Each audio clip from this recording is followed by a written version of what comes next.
Certains ont dit que j'avais été naïve. D'autres ont dit que je suis tombée dans un guet-apens. Mais la majorité de personnes a dit que c'était la part du gain. Aujourd'hui, je me demande bien à quel niveau je me situe. Pour ceux qui ont grandi dans les quartiers populaires, comme moi, ils connaissent. Ils ont déjà entendu parler de la bonne tante, la vieille mère, la bonne grande, le bon grand. Il y avait aussi ces personnes-là dans mon quartier populaire. Il y avait la bonne grande. La bonne grande. Dieu qu'elle était super, cette bonne grande. Elle était toujours bien parfumée, bien habillée, coquette. Elle parlait bien. Chaque fois qu'elle parlait, je me disais, un jour, moi aussi, je parlerai comme elle. Un jour, pendant que je grandissais, du haut de mes 15 ans, j'ai pris mon courage et j'ai approché la bonne grande. Je voulais comprendre. Je voulais savoir comment elle a fait pour acquérir cette manière de parler. Elle avait une certaine allure qui ne disait pas son nom. Elle avait ce truc qu'on n'arrive pas à définir, mais ce truc qui est là quand même. On le sait, on le voit, mais on ne sait pas c'est quoi ce truc. Mais elle avait ce truc. Elle attirait les gens comme des mouches vers elle. Lorsqu'elle passait, tout le monde venait lui dire bonjour. C'était la bonne grande. Elle était toujours parfumée, elle était bien habillée. Et puis, elle distribuait souvent des petits cadeaux aux gens qui étaient bienveillants avec elle. Alors, j'ai voulu faire partir de cercle de bienveillance autour de la bonne grande. Elle ne m'a jamais invitée. Elle ne m'a jamais appelée comme on dit les gens. C'est moi qui suis allée vers la bonne grande. La seule chose qu'elle me disait quand elle me voyait passer, c'est « Ah, ma petite, tu as grandi, hein? T'es bien jolie maintenant. » Ça me faisait plaisir. Ça me donnait le courage. Et au fond de moi, je me disais, un jour, j'irai parler à la bonne grande. Et ce jour-là, je sortais. Ma maman m'avait envoyé chez le boutiquier. En allant chez le boutiquier, j'ai croisé la bonne grande qui tirait sa petite clope. Je me suis approchée. J'ai dit bonjour la grande. Elle m'a répondu en me disant, ma petite, tu vas bien? J'ai dit oui, ça ne s'est pas arrêté là. J'aurais pu m'arrêter là.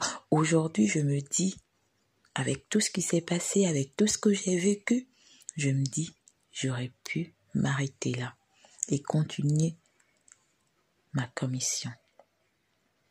Mais j'ai continué à lui parler. Et je lui ai dit, la grande, j'aimerais être comme toi. Elle m'a dit, être comme moi? Elle a éclaté de rire. J'avais pas compris pourquoi. Elle m'a dit, être comme moi n'est pas une bonne chose. Ma chérie, tout ce qui brille n'est pas de l'or. Fais tes études. Écoute ta maman. Et ne cherche pas à être comme moi. Moi, je ne suis pas une bonne personne. J'ai dit, oh la bonne grande, moi je veux être comme toi. Et je suis partie faire ma commission. Le lendemain, je l'ai revue, je l'ai reparlé de la même chose. Il faut dire que je l'ai même harcelée. À un moment donné, elle m'a dit, qu'est-ce que tu veux exactement, ma petite? Je lui ai dit, je veux le réseau. Le réseau où on sent bon, le réseau où on s'habille bien, le réseau où on a des belles chaussures, le réseau où on peut changer de voiture comme tu changes de voiture, la grande.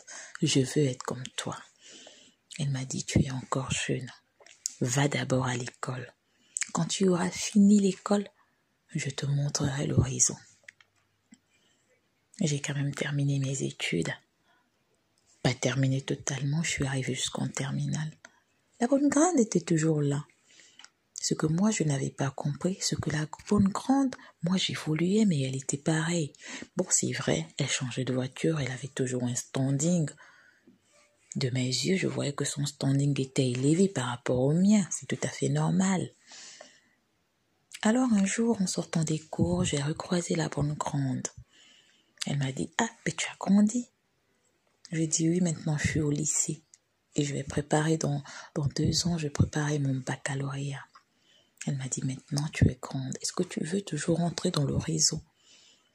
Je lui ai dit, « Oui, ça me dit. » Il faut dire que la bonne grande sentait bon. Comme on dit chez nous, elle sentait le 10 000 francs. Elle sentait le CFA.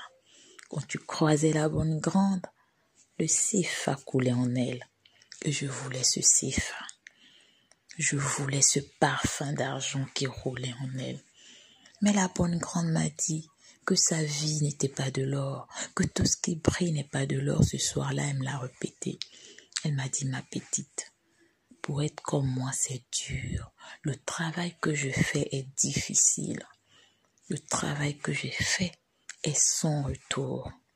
C'est pourquoi je ne veux pas te mettre dans mon réseau. » J'ai dit, « La bonne grande, quel que soit ce que tu me diras de faire, ma grande, je suis avec toi.